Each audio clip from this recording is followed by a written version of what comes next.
사도신경으로 신앙 고백하십니다. 나는 전능하신 아버지 하나님 전지의 창조주를 믿습니다. 나는 그 유일하신 아들 우리 주 예수 그리스도를 믿습니다.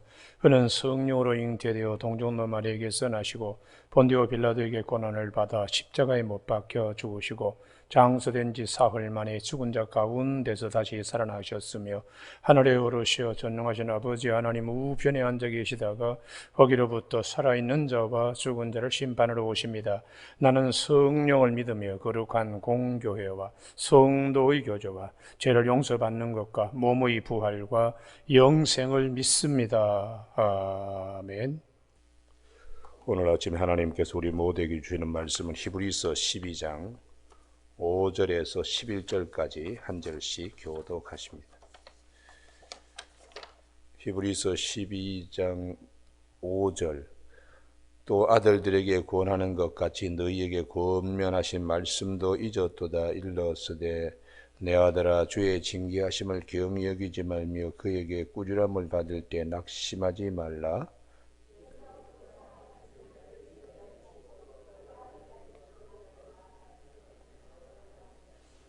너희가 참으면 징계를 받기 위함이라. 하나님의 아들과 같이 너희를 대우하시나니 어찌 아버지가 징계하지 않는 아들이 있으리요?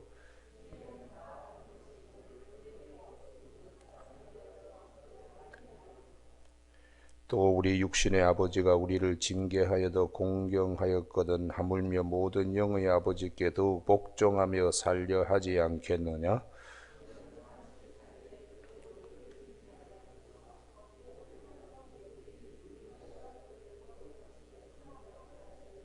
같이 읽습니다. 무릇 징계가 당시에는 즐거워 보이지 않고 슬퍼 보이나 후로 그로 말미암아 연단받는 자들은 의와 평강의 열매를 맺느니라. 아멘. 6절 말씀에 주께서 그 사랑하시는 자를 징계하시고 그가 받아들이시는 아들마다 채찍질 하심이라 하였으니 하는 말씀 중심으로 징계, 사랑의 매라는 제목으로 말씀을 나누겠습니다. 우리가 시편 37편 5절에 내 길을 여호와께 맡기라. 그를 의지하면 그가 이루시고 라는 말씀이 있습니다. 그분에게 맡길 때 그분이 이루시고, 히브리어 원어 아사는 목수가 나무를 다듬을 때 쓸데없는 부분을 이걸 잘라내든지 혹은 대폐질을 하든지 해서 온전하게 만드는 것을 말씀하고 있습니다. 나무의 입장에서 볼 때는 아픔이 찾아옵니다. 그러나 하나님의 눈에서는 이게 좋은 것으로 같이 전환이 되는 것이죠. 그래서 수고하고 무거운 짐진 자들아 다 내게로 오라고 예수님께서 말씀하신 예수님의 직업이 목수였습니다. 우리의 부족한 것, 우리에게는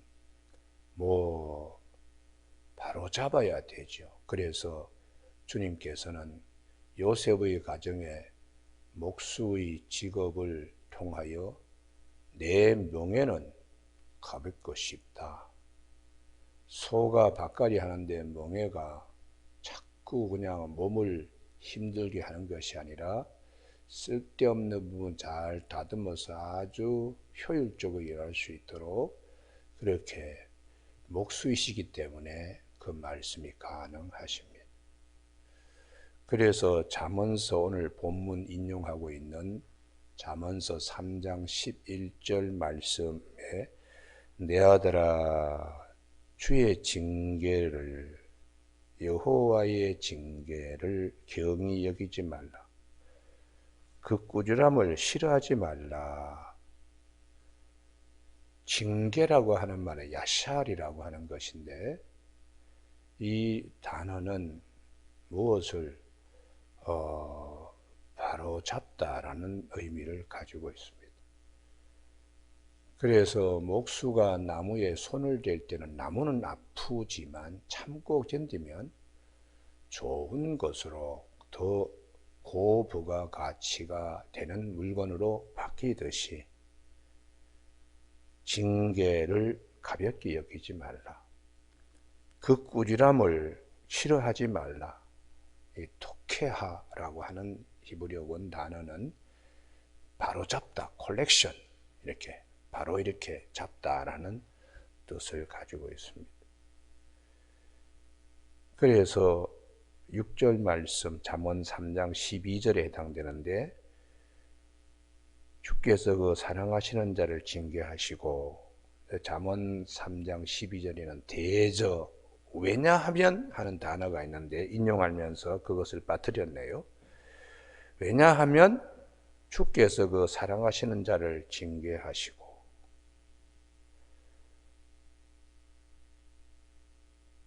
그가 받아들이시는 아들마다 채찍질 하십니다. 마치 아비가 그 기뻐하는 아들을 징계한 같이 하시느니라.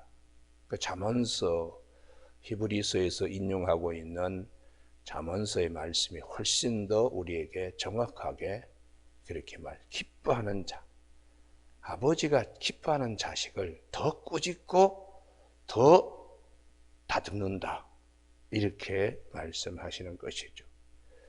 육신의 아버지도 흠이 많은데 자식이 잘 되게 하려고 그렇게 하는데, 하나님은 선하신 하나님이 우리에게 징계하실 때에, 훈육하시고 바로 잡으실 때에 그 결과는 얼마나 훌륭하고 아름답겠는가. 그것이 오늘 본문 말씀의 핵심입니다.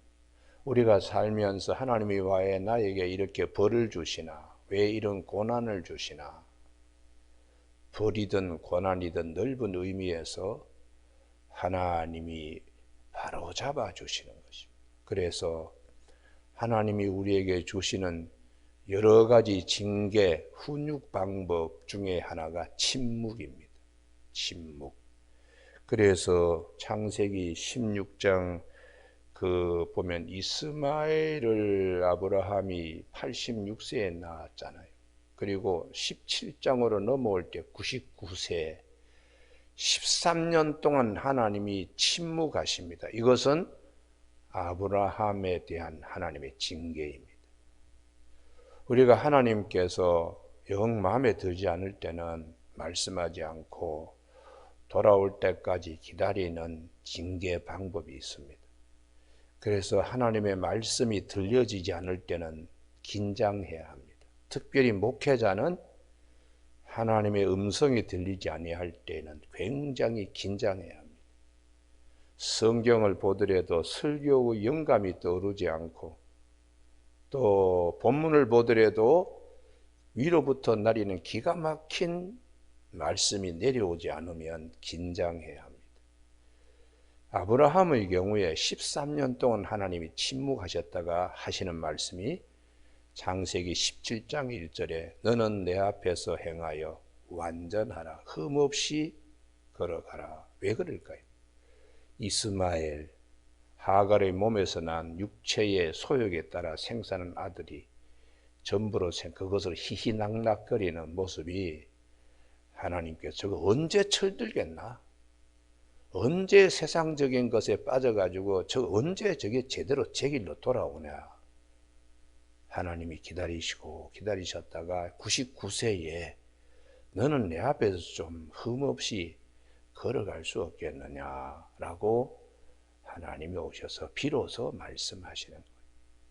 두 번째 성경의 사울 임금입니다. 사울이 자꾸 그냥 외길로 나가니까 하나님이 나중에는 말씀을 하지 않습니다. 그래서 사무엘상 28장 6절에 사울이 여호와께 묻자오되 여호와께서 꿈으로도 우림으로도 선지자로도 그에게 대답하지 아니하시므로 하나님이 침묵하시는 거예요. 사울이 하는 모든 일마다 하나님의 뜻에 반하는 일을 하니까 하나님이 말씀하지 않습니다. 그래서 그가 엔돌의 신접한 여인을 찾아가는, 무당을 찾아가는 거예요. 그래서 하나님이 그를 죽이시기로 작정하셨다고 그렇게 역대기에서는 말씀하고 있습니다. 우리가 하나님의 침묵이 길어질 때에 하나님 앞에 왜 하나님께서는 나에게 말씀하지 않으십니까? 라고 이렇게 회개하는 마음이 중요한데, 이게 이제 무당을 찾아가서 초혼술에 의지함으로 하나님이 그를 버리기로 작정하셨다. 그래 길보아 전투에서 자기와 사랑하는 세 아들을 다 잃게 되는 일이 있었습니다. 그 다음에 이스라엘 백성들에게 하나님이 침묵하셨는데, 그것이 말라기 이후에 세례 요한 때까지 하나님께서 오랜 기간 동안에 침묵하셨어요. 우리가 이 하나님의 침묵, 이것도 징계의 한 방법입니다. 때로는 신앙생활할 때에 설교가 귀에 들어오지 아니할 때에 본인이 심각하게 생각해야 돼요. 설교를 들으면서 내 안에 계시는 성령님이 나에게 다시 재설교를 하세요. 할렐루야. 그것이 하나님의 음성입니다. 음성. 그래서 목회자는 성경의 말씀을 해석을 하면서 이렇게 할 때 각자 안에 계시는 성령님이 기억나게 하시고 생각나게 하시는 역사가 있습니다. 근데 이게 이제 되지 않을 때에 하나님의 침묵이지요. 성령님이 말씀하지 아니하시니까. 그래서 우리는 성령님이 나를 책망하시는 것도 감사히 여겨야 돼요. 왜냐? 하나님이 말씀하시기 때문에요. 그래서 요한복음 14장 16절에 성령이 너희와 함께 너희 성에 영원토록 계시는데, 그분은 요한복음 14장 26절에 너희에게 분부한 것, 가르친 것을 다 생각나게 하시는데, 요한복음 16장에서 16장 8절, 그가 죄에 대하여 의에 대하여 심판에 대하여 세상을 책망하시리라. 그러니까 내 안에 계시는 성령님이 자꾸 나에게 뭐라고 그러시는 거, 그 자체만 하더라도 하나님이 침묵하지 아니하시는 은혜로 생각해야 돼. 할렐루야. 그 듣는 말마다 자꾸 귀에 거슬리고 마음이 자꾸 찝히고, 성령님이 죄에 대하여 심판에 대하여 말씀하시니까 침묵하지 않는 것만 하더라도 감사하게 생각해야 됩니다. 그래서 요한복음 16장 13절, 그러나 진리의 성령이 오시면 그가 너희를 모든 진리 가운데로 인도하신다고 이렇게 말씀합니다. 책망하고 꾸지람하고 그러면서 나로 하여금 다듬어지게, 이게 하나님이 원하시는 은혜의 자리에 나를 서게 하기 위하여 그렇게 나를 책망하셨구나. 이렇게 이제 결과적으로 좋은 것이 되도록. 그러니까 우리가 오늘 아침에 이 말씀에 대하여 깊이 묵상할 수 있기를 바랍니다. 할렐루야. 우리 구약 성경에 하나님은 말씀하시면서 책망하시는 경우도 있지만은 징계로 사건을 통하여 또한 책망하시고 징계하십니다. 대표적인 인물이 야곱입니다. 야곱이 20년 만에 고향으로 돌아올 때 가장 큰 난제가 형 에서를 어떻게 만나나. 야복강에서 하나님이 야곱에게 힘과 용기를 불어넣어 주기 위해서 씨름하면서 일부러 져 주셨어요. 툭 치면서 네가 이겼다. 그래서 이스라엘, 하나님과 겨루어서 씨름해서 이긴 자라. 하나님이 뭐 힘이 없어 그랬겠습니까? 야곱을 길을 살리기 위해서 하나님이 일부러 져주신 것이죠. 그리고 에서를 만났더니 의외로 그렇게 반가워하고 울면서 그럴 때 야곱이 걱정하던 것이 싹 사라지니까 그 다음에 야곱의 신앙 자세가 허물어졌습니다.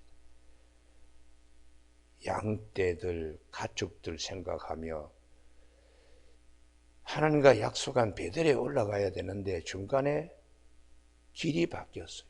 그래서 우리간을 짓고 그것을 숫곳이라고 하고 세겜 성에 집을 지어서 오래 거주하려고 그러다가 사건이 터지는 거죠.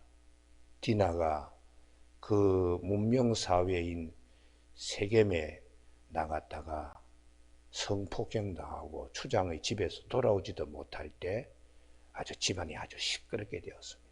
그래서 할례를 받으면 통혼하겠다고 하지만은 할례 받고 3일째 제일 남자들이 아플 때에 그때에 레위하고 시몬이 칼 들고 가서 세겜 성민을 다 죽이잖아요. 그리고는 나머지 아들이 가서 양이고 소고 뭐 그냥 다 도적질 이렇게 해서 오는 엄청난 사건. 그건 하나님이 징계입니다. 그래서 하나님이 창세기 35장에 너 베델로 올라가라. 네가 약속하지 않았냐? 편안히 아버지 집까지 돌아오게 하시면 내가 하나님을 나의 하나님으로 그리고 내 손에 11조를 반드시 드리고 이 돌을 기둥 삼아서 성전 짓겠습니다 하는 세 가지 약속을 너 베델에서 하지 않았나. 그때에 야곱이 크게 깨닫는 거죠.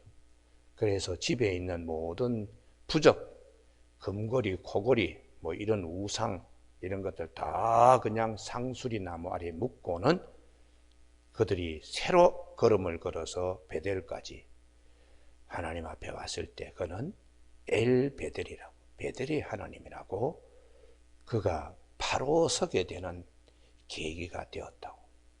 그러니까 우리가 살면서 하나님의 징계는 사랑의 매입니다. 그때는 견디기 어려울지 모르지만 지나고 보면 다 은혜로 하나님이 이루시는 역사. 그래서 내 길을 맡기라. 그를 의지하면 그가 이루시고 그렇게 시편 37편 5절에서 말씀하시며 4절에서 여호와를 기뻐하라. 내 마음의 소원을 이루어 주시리로다. 이런 하나님이시라고 가르쳐 줍니다. 그러면 하나님이 가장 사랑하시는 자를 하나님이 어떻게 징계하시냐? 대표적인 인물이 다윗입니다. 다윗. 하나님이 다윗이 잘못 갈 때는 아예 그냥 뭐 보통 징계하시는 게 아니에요. 우리가 대표적으로 다윗이 예루살렘 성도 이제 점령하고 법궤도 옮겨오고 뭐 전쟁에 나가면 다 이기고 돌아올 때 시험거리가 찾아왔습니다. 사무엘하 11장에 우리아의 저 밧세바를 범하는 육체의 소욕을 제어하지 못하는 일에 그가 빠지고 말았습니다. 그리고 그는 온갖 수작을 다 했지만 결국 탈로 났습니다. 하나님의 영에 사로잡힌 선지자 나단이 다윗을 찾아와서 임금님, 잘 사는 집 옆에 아주 가난한 집안이 있었는데 이 부자라고 하는 사람이 자기 친구가 밤에 찾아왔다고 그 가난한 사람이 자기 딸처럼 새기는 암양을 뺏어가지고 요리해서 대접했습니다. 이거 어떻게 생각하십니까? 아니 세상에 내가 다스리는 이 나라에 어떻게 그런 일이 있을 수 있나 하고 화를 버럭 지를 때 나단이 다윗의 얼굴에 망절했습니다. 당신이 바로 그 사람이요. 당신이 바로 그 사람이요.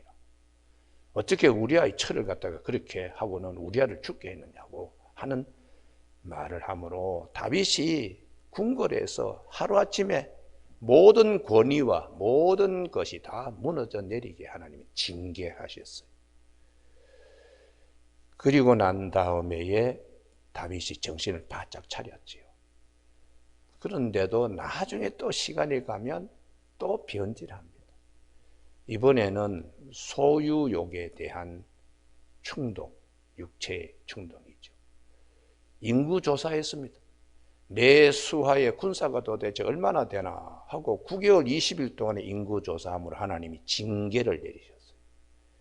그래서 7만 명이 죽는 이런 비극을 그가 경험하면서 아라우마 타작마당에서 하나님께 회개하고 온전히 서는, 그리고 그 곳이 이전에 이삭을 번제로 드리려고 했던 아브라함의 그 모리아산의 제단이요, 훗날에 솔로몬이 그곳에 성전을 짓게 되는 귀한 계기가 되는 것입니다. 우리가 이 성경에 보면 사랑하시는 자를 하나님은 아주 야무지게 때로는 아주 징계하시는 경우 볼 수 있어요. 왜냐 그러면은 나무를 좋은 것으로 조각하기 위해서는 사정없이 그냥 잘라낼 것은 잘라내고 다듬을 것은 다듬어야 되기 때문입니다. 그래서 우리가 불순종을 했는데도 아무런 반응이 없다. 이건 아주 긴장해야 돼. 못된 짓을 했는데 이게 그냥 넘어간다. 그거는 하나님의 자녀가 아니기 때문에 하나님이 징계하지 않습니다. 이것을 오늘 성경은 우리에게 말씀하세요. 8절 다 같이 읽어보실까요? 징계는 다 받는 것이거늘 너희에게 없으면 사생자요 친아들이 아니니라. 그러니까 우리가 주변에 친구들 교회 안 다닙니다. 근데 하는 거 보면 망나니 같은 짓도 다 해도 일은 잘 돼요. 그러면서 아유 하나님 내가 이거 했는데 왜 나에게는 이렇게 채찍질 하십니까? 하고 질문을 합니다. 그 자는 하나님의 백성이 아니기 때문에 어둠의 자식이요 마귀의 자식이니까. 그런데 하나님의 자녀는 잘못된 것은 잘못된 대로 하나님이 매질을 하시니까 그게 사랑의 매입니다. 우리 구약성에 가장 불순종한 인물이 요나지요. 요나가 니느웨 도성에 가서 하나님의 심판이 있다 이렇게 전하라고 했더니 싫어서 도망하여 갔다가 다시스로 가는 배를 타고 갔다가 하나님이 바다에 빠뜨려서 물고기 뱃속에 들어가는 징계를 했습니다. 요나가 거기서 3일 밤낮 그냥 큰 물고기 뱃속에서 얼마나 손발이 다 닳도록 하나님께 기도한 거죠. 그래서 하나님이 큰 고기를 요나를 토하게 해서 무태 떨어뜨렸더니 요나가 니느웨에 가서 그냥 3일 길 전도해야 되는 걸 그냥 반나절 하루 만에 그냥 전도해서 니느웨의 임금부터 가축에 이르기까지 회개한다고 죄를 뒤집어 쓰고 이제 그렇게 되었어요. 결국 요나는 하나님이 심판하신다 그러고 심판을 이렇게 안 하시면 내 말이 어떻게 되냐 하고 화를 내었는데 두 번째 요나가 징계받습니다. 그게 박능쿨의 징계입니다.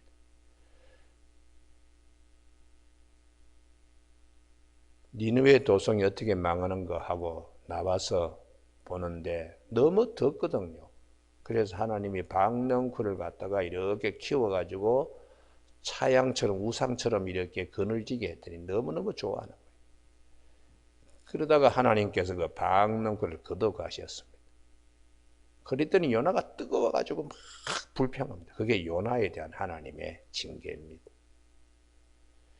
사명을 감당하지 못할 때는 물고기 뱃속에 들어가게 하는 징계지만 두 번째 여기를 잘 기억하셔야 돼요. 성품이 바뀌지 않을 때 하나님이 박능쿨을 거두어 가시는 거예요. 요나는 하나님의 사명은 감당했지만 니느웨 도성에 대한 앞뒤를 분간하지 못하는 12만 명에 대한 하나님의 사랑, 그 사랑을 요나는 이해하지 못했습니다. 그래서 네가 키우지도 않는, 심지도 않는 박능쿨을 그렇게 아끼고 사랑하고는 하물며 이 니느웨 도성에 있는 이 많은 생명들을 내가 사랑하는 걸 네가 깨닫지 못하느냐 하고 하나님이 말씀하셨을 때 그 말씀이 요나의 삶에 죽을 때까지 늘 들려지는 말씀이 되게 하셨어요. 우리가 이 하나님의 일을 하는데 사명으로 일을 하는 그것도 중요합니다. 그거 하지 않으면 하나님이 물고기 뱃속에 집어넣듯이. 그러나 사명을 하더라도 성품이 바뀌어야 돼요. 그게 하나님의 사랑, 하나님의 마음으로 모든 것을 볼 수 있는 단계까지 이르러야 하나님이 온전히 나의 삐뚤어진 것, 이런 것들을 교정시켜 주시는 이런 징계들이 있음을 성경은 우리에게 말씀하고 있죠. 그래서 베드로를 사랑하기 때문에 주님께서 베드로를 가장 야단치셨습니다. 사탄아, 너는 하나님의 일을 생각하지 않고 사람의 일만 생각한다. 너 큰 소리 땅땅 치지만은 닭 울기 전에 너 나 3번 부인해. 이렇게 주님께서 아주 모진 말씀으로 그에게 말씀으로 다듬어 가셨습니다. 나중에 베드로에게 주님이 오셔서 네가 나를 사랑하느냐 3번씩 물으시면서 베드로가 나중에 마가다락방에 성령 받고 난 다음에 성품이 바뀌었습니다.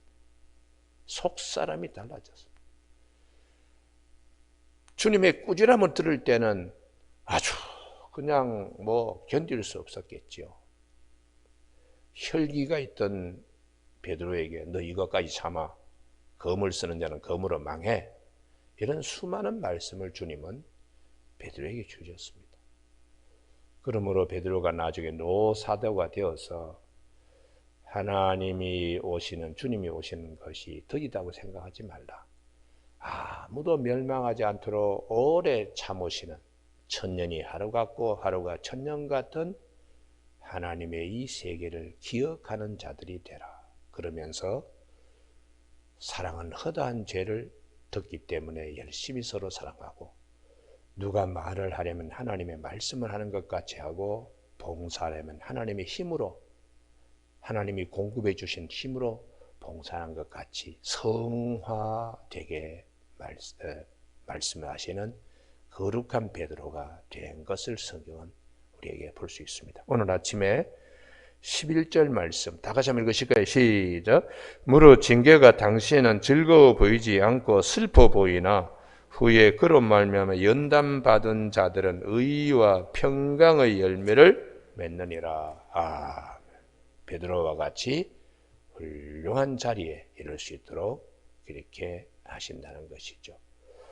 우리가 이제 인생을 쭉 살다 보면은 그때 참 그런 어려운 일이 있고 그때 그렇게 매맞은 일이 있는데 그게 다 은혜구나, 이렇게 고백하는 나이대가 됩니다. 다 내 뜻대로 되지 않고 내 마음대로 되지 않고 하나님이 다 은혜로 해 주셨구나 라는 나이들이 들 때가 있습니다. 이게 노사도의 자리입니다. 노사도 베드로의 자리입니다. 그러므로 우리가 주의 말씀을 잘 기억하면서 살아갈 때에 왜 하나님은 나에게 이런 아픔을 주시나? 거기에 대한 답은 성경만이 우리에게 답을 주고, 성경만이 그때 그 모든 것을 잘 이기고 참아 나갈 수 있도록 성경이 내 발의 등이요 내 길의 빛이 됨을 기억하는 저와 여러분이 되시길 주님의 이름으로 축복합니다. 기도하시겠습니다. 하나님 아버지, 오늘도 우리가 때로는 힘든 일이 있을 때는 왜 하나님은 나에게 이런 일을, 이렇게 질문할 때가 많이 있습니다. 징계, 훈육, 꾸지람, 사랑의 매요, 사랑의 회초리로 성경은 우리에게 여기라고 말씀하시며, 징계를 받을 때는 힘들지만 후에 지나고 나면은 하나님이 우리에게 주시는 의와 평강의 열매를 맛보게 하신다는 귀한 말씀을 잘 기억하는 우리 모두가 되게 하여 주시길 원하옵고 예수님 이름으로 기도드립니다. 아멘. 하늘에 계신 우리 아버지, 아버지의 이름을 거룩하게 하시며 아버지의 나라가 오게 하시며 아버지의 뜻이 하늘에서와 같이 땅에서도 이루어지게 하소서. 오늘 우리에게 이루어갈 양식을 주시고 우리가 우리에게 잘못한 사람을 용서하여 준 것 같이 우리 죄를 용서하여 주시고 우리를 시험에 빠지지 않게 하시고 악에서 구하소서. 나라와 권능과 영광이 영원히 아버지의 것입니다. 아멘.